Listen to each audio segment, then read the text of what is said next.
You're listening to Veterans for Recovery, a podcast that unpacks all things recovery within our extended military family. Join your host, retired Major John Donovan, a noted author, lecturer, and person in long-term recovery from substance use disorder, as he and his guests will break down current trending topics and research, along with all things recovery related to increasing recovery resilience and recovery capital within our veteran and service member communities. Now here's your host, Major John Donovan. Good day, everyone, and welcome to another episode of Veterans for Recovery. This is a podcast that looks at all things pertaining to our veterans, service members, and their family members who are in recovery or seeking recovery. I'm your host, John Donovan, a retired major of the U.S. Army, and I'm a person in long-term recovery. With me today is my guest, Alan Swanson. Today, Alan and I will explore what recovery means and how it impacts our lives and the lives of our listeners. Alan, welcome to the show, and thank you for being with us today. Welcome. Thanks, John. I appreciate the invite.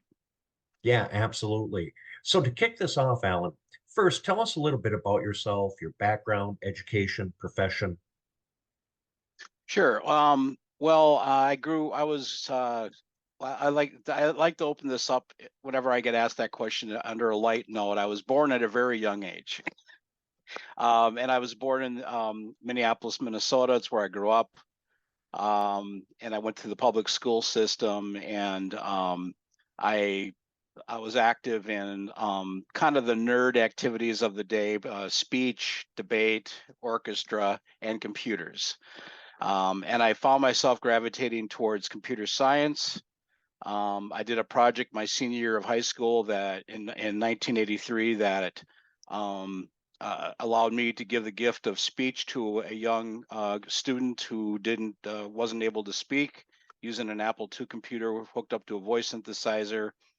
And I went on to go to Mankato State, now Minnesota State. I got a computer science degree and started off working for a local telephone company. And I've been gainfully employed in IT for 36 years, a long time. And so that's a little bit about my professional background. I'm married. This coming February, I'll be married 24 years. I have 2 children. I have 3 grandchildren. I currently live in Maple Grove. But I found myself kind of when I got to my late 40s, I found myself in active addiction to my drug of choice, which is alcohol. And let's explore that for a second. So you're a person in long-term recovery. Is that correct? Correct. And you have a recovery journey that's really quite remarkable. Could you share a little bit about that with our listeners? Yeah, absolutely. So I started putting alcohol as my focus and solution in life to all my problems. And I started having consequences. And the consequences of my addiction were they didn't get less, they got more, right? And around 2012, my wife decided that I had a problem. And she said, "You have a problem." I said, "No, I don't." She said, "Yes, you do. You need to go to treatment." So I went to an intensive outpatient treatment program, and I didn't have any legal consequences at this time. This is 2012. And on the same time, I went on to, I did an internet search, and I said, maybe I could go to some self-help meetings. Maybe that'll take the heat off me. And I said, recovery meetings, not 12-step. And what came up first was Smart Recovery in the search results. So I went out to their website. I looked up where the meetings were. I didn't pay attention if they had online meetings, but I saw they had a meeting going on in Chanhassen. I think it was on Tuesday night. And so I went to my first self-help recovery meeting at Smart Recovery. And I thought, well, this is interesting because they're telling me they're like, I don't have to necessarily quit. I can also aim to moderate or do harm reduction. And I thought, well, I could probably moderation and harm reduction sounds good. And I went to a few of their meetings, and then I realized they had online meetings. And I thought, wait a minute, I can do this without even leaving my home. And so at that time, I bought an earlier version of this book, the Smart Recovery Handbook, and the third edition. And I would go in and I'd have a Smart Recovery online meeting on my laptop, and I'd go around the house and I was showing my family, look, I'm in recovery. I know the tools. I'm doing the deal, right? And I thought that was enough. And eventually I basically declared myself well. I got out of that first treatment, and I was trying to moderate and do harm reduction on my own. I wasn't going to this. I stopped going to the Smart Recovery meetings, and things came off the rails eventually. 2015, I got a DUI, a misdemeanor DUI, and I was in trouble. And I went to my second treatment. And during that second treatment, after being forced into not using my drug of choice, my DOC, I got introduced to this idea, John. You know what? I saw people in my group in treatment that were using the tools like breathing exercises, cognitive behavioral therapy, and things like that. And I decided, you know what? Two things. Number one, I can take the book and not only know the tools, but use the tools of Smart Recovery. And two, I can what did I want to say? I can use the tools, and I decided I wanted to abstain. And three, the last thing, I'll add one more. Back the first time around 2012, I would talk about becoming a facilitator. In 2015, I said, I'm going to do it. I'm going to become a facilitator. 4 months into my abstinence, I signed up and I got accepted into, they have a training program. We can get more into this later, but I became a facilitator. And I started facilitating a meeting on Sunday nights on January 10th, 2016. And I'm happy to say I've been doing it weekly ever since. And my life has gotten a lot better. Alan, that is amazing. And thank you for sharing that story. I'd like to arc back and just unpackage a couple of things. So, in a nutshell, how did the harm reduction work for you? Well, for me, it worked for others apparently, but for me, I kind of felt like I never got, I never, it never changed my mindset about my drug of choice. I always thought, you know what, since my drug of choice is I didn't think of it quite this way now, but I know back, looking back, I thought of it as my solution. I just felt like I had to live a double life. Like I had to present the moderating side of myself to others, but there was always that part in me that wanted to binge and use the way I wanted to use. I started living a double. I felt like I was living a lie in my life, because here's an example would be Thanksgiving, right? Family comes over. I have one beer, okay? But I go down to my office and I slam 3 shots and come back up. And of course, those closest to me, mainly my wife and my children, know what I was doing. I thought I had them all snowed, but the net, it didn't work for me. And eventually I just said, screw it. As soon as I had the chance, and this is Easter weekend of 15, I spent my wife was out of town, which is a trigger for me for using my drug of choice. I did it the way I wanted to, and it completely came off the rails, and I endangered a bunch of people's lives, unfortunately, on Good Friday of 15. And I drove back home from the Mall of America with about a 0.20 blood alcohol level. And thank goodness, an officer of the Minnesota State Patrol pulled me over, kept everyone safe, and I later went on to tell him, you saved my life, and explained to him why. So. Wow, that is incredible. So, you tried cutting down, you tried cutting back.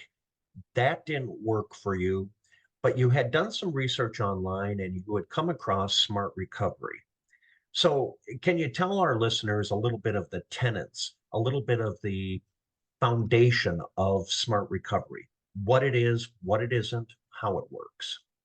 Yeah, absolutely. So Smart Recovery is a relatively new, it's a self-help secular recovery program. Okay. And it was founded about 30 years ago as an offshoot of a for-profit recovery called Rational, and it's a nonprofit. It's headquartered in Mentor, Ohio. But the tenets of Smart Recovery, it's a simple program. It's a 4-point program. So in Smart Recovery, people that are working a program of recovery in Smart they work on 4 points in any order. Okay. Now, before I get into that, in Smart Recovery, You don't have to have a higher power. You can if you want, but you don't have to. You don't have to have a sponsor. You can if you want, but you don't have to. And they prescribe also to the stages of a life. There's a stages of addiction, right? Pre-contemplation, contemplation, planning, preparation, action, maintenance, and in Smart Recovery they have graduation. So they look at relapse or slipping not as a stage but a event.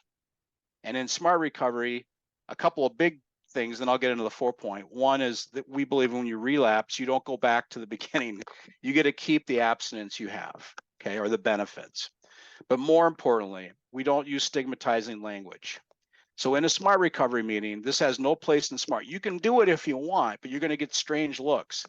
We don't call ourselves or stigmatize ourselves with the labels alcoholic or addict or dirty. We believe that goes against one of our tenets, which is unconditional self-acceptance, right? We're not our addictive behavior. So when I'm in a Smart meeting, here's how I introduce myself, John. Hi, my name is Alan. I have an addictive behavior tied to alcohol, or something along those lines. So the 4 tenets of Smart Recovery, the 4 points of Smart Recovery that we work on. 1, building and maintaining motivation, either to abstain or to do harm reduction or moderate. 2, coping with urges. 3, managing thoughts, feelings, and behaviors. And that breaks down to 3 areas. Managing thoughts, feelings, and behaviors about ourselves, so that we look at ourselves as not being our addictive behavior. About life. So, for instance, my mom passed away when I was 1.5 years into my recovery, or others. And we look at that real simply. We use a child's toy to demonstrate that for ourselves. We put a hula hoop, or imagine a hula hoop around us, and say, what do we control? We only control what's inside the hula hoop, which is us, right? And then the last point of Smart Recovery, living a balanced life and getting reintroduced to the activities that we may have given up for our addictive behavior or drug of choice that help us give up dopamine and serotonin naturally in our brain action instead of unnaturally through our drug of choice or addictive behavior. So in a nutshell, that's the program of Smart Recovery. I can go into the meeting formats and things if you want, but that's the crux of it. So you found these meetings online, and then you discovered that you can attend online. How helpful was that? Describe that a little bit for us. Well, it's something that's changed over the years since I joined Smart. So I mean, this coming Sunday, we're going to be saying we've been doing the meeting I facilitate for 8 years.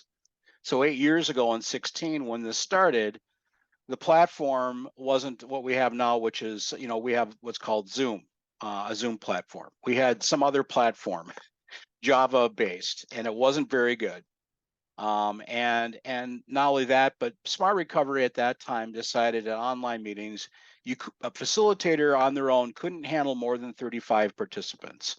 And so we had to limit the number of people that could come in to 35. And you know what I noticed? After a meeting, I get all these emails in my Smart Recovery mailbox that I had at that time saying I couldn't get in. And so as a facilitator, they wanted us only to have 35, but they allowed us to increase it. And so I thought, I'll do this and ask forgiveness later. I hate turning people away, John. So I'd increase it to 50, and we maxed that out. And then 75, then we maxed that out. And then 100. And before I knew it, within a couple of years of facilitating these meetings around 2018, we were getting, 200 people. And so we found out in collective wisdom, I needed help. I needed people volunteering as meeting helpers and co-facilitators to watch the chat, and to, it's a management exercise because you have 200 people coming in or more. And sometimes, I don't know, I gotta admit, when I showed up at Smart Recovery, I wasn't self-actualized and well-behaved. I was an emotionally wounded animal, and I acted out a little bit. And so there's something called facilitation that happens. So anyway, the net of it is, now we're on Zoom. We can have up to 300 people on the meeting. And we actually, one other thing I mentioned too, we don't send facilitators in cold, where there's actually structured training available through Smart Recovery. and ongoing training as well. So we don't just put people in cold. You get the training, you get on the job training with another seasoned facilitator before you're allowed to start your meeting and start doing that. And I hope that answered your question. Yeah, absolutely. And just to share a little bit with you and our listeners, I started bringing meetings into the St. Cloud VA after my second tour to Iraq in 2010. And I would go in there, and at first, there was 100 to 140 guys in the meeting, and I would share my recovery story. And I did this about 6 times a year because their program would be about 60 days long. So every 2 months, the audience would change over. And I noticed after a period of time that the audiences were getting smaller and smaller and smaller. They went from 100 down to 80 and 60. And of course, I interpreted that, that self-talk that we give ourselves. Oh, they hate me. They don't like my message, et cetera, et cetera. So I inquired of the staff. I'm like, gosh, these meetings used to be so big, and now they're getting smaller and smaller. Is it something I'm doing? And they said, oh, no, it's just that the guys really enjoy, and I say guys sexistly, but the majority of the people going through the program were men. They said that the guys really enjoy this new program that we've started here called Smart Recovery. And that's when I first got introduced to this idea of SMART. A couple of years later, I ran into a retired sergeant major, and I greeted him. He was a person I worked with, one that I greatly admired. I said, Sergeant Major, how you doing? And he said, I'm doing great. 5 years sober. I said, wow, Sergeant Major, I didn't even know you drank. He goes, yep. I didn't drink while I was on active duty, but I retired. I got into Fort Living Room. I opened up a bottle and I stayed there for 5 years. I'm like, wow, that's awesome. Do you go to AA? No, I hate that program. I'm like, really, Sergeant Major? Tell me more about that. He goes, I went to one of those damn meetings and they told me to take the cotton out of my ears, put it in my mouth. And I said, so what did you do for recovery support? I started going to Smart Recovery. I'm like, really? He said, yep. I went to Smart Recovery, and after a few meetings, somebody came up to me and said, with all your experience as a leader of men, have you ever thought of being a smart facilitator? And he said, I went through the training and now I lead a group of guys in Smart Recovery, and I've been doing that and I've been sober ever since. And he had 5 years of recovery time. So I've noticed with the military audience that SMART seems to be really popular. It really resonates with them. What would you attribute that to?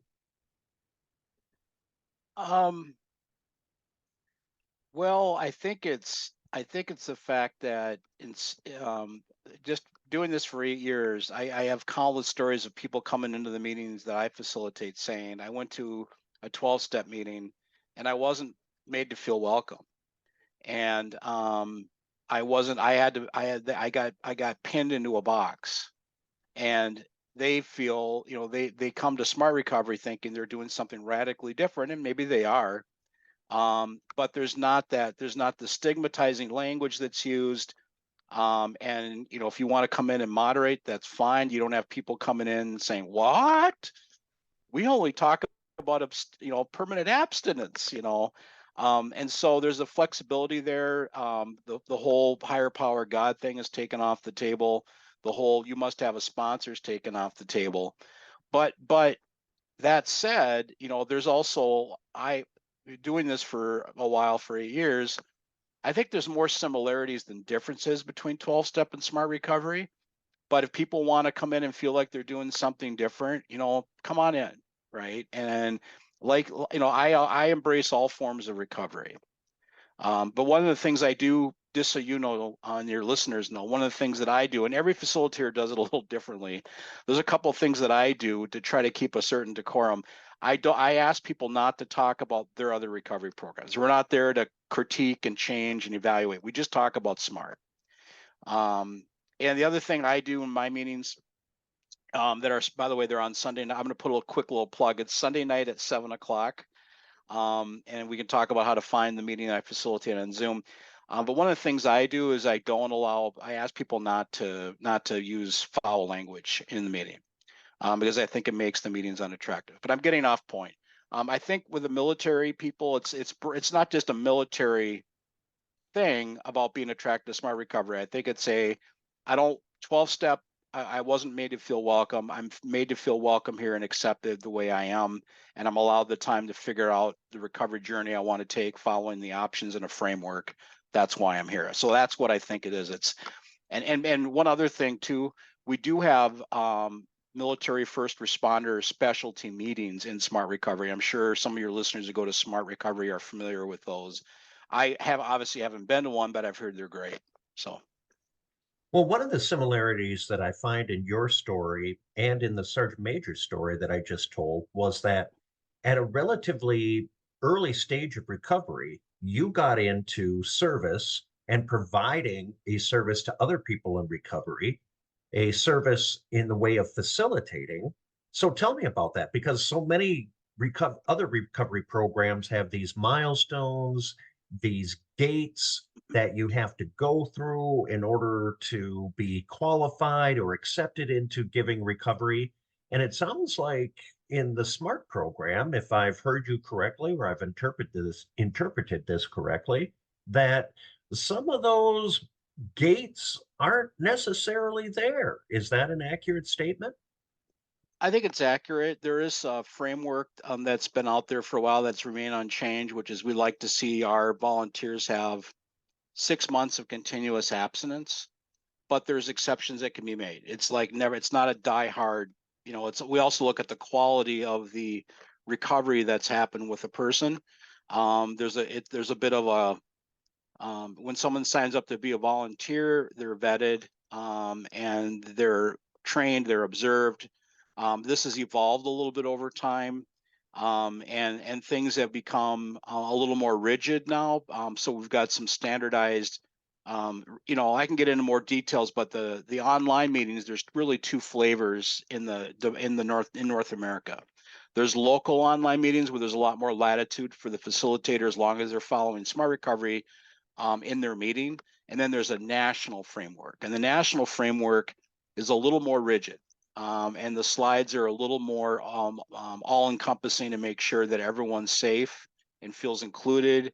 And the national meetings, which get the 300 people, they max out the license almost every time. Those are really meetings to allow people to come in and learn about Smart Recovery, and then go off to their military first responders or a local meeting, and then do the more deep dive instead of the narrow, broad dive, if that makes sense. Yeah, very much so. So answer me this, if you will, Alan. We've been talking a lot about online facilitation, the meeting that you talked about, that you facilitate. And oh, by the way, please give our listeners information about how they can join that or where they can find that.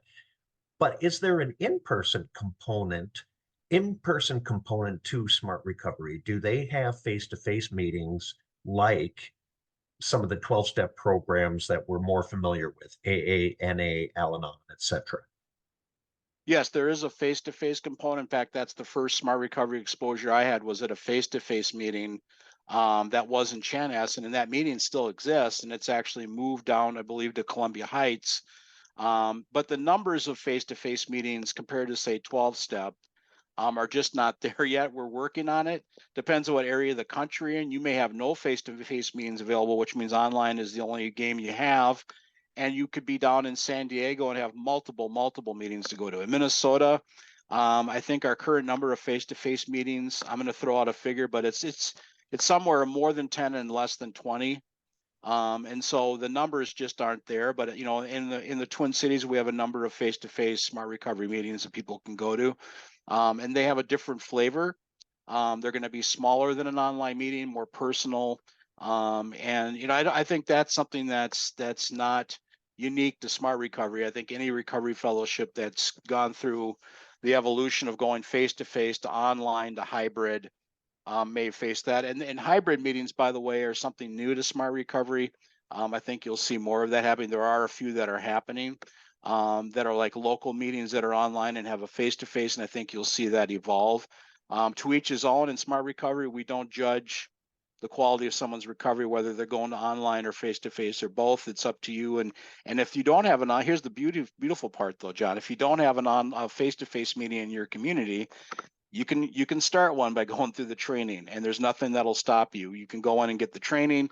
It's not free. It costs a little bit of money, and they have scholarships available for people that need financial support. But do the training, start your own meeting up, and it's all good. And in fact, I've even contemplated starting one up here where I live in Maple Grove in the library, because I can get a room there for free. That's something I've been kicking around for a little bit, and maybe make that a hybrid online meeting. So the sky's the limit. Fantastic. So, Alan, we've just got a couple of minutes left. I want you to tell our listeners how they can find your meeting or other Smart Recovery meetings online. Where do they go? What's the address?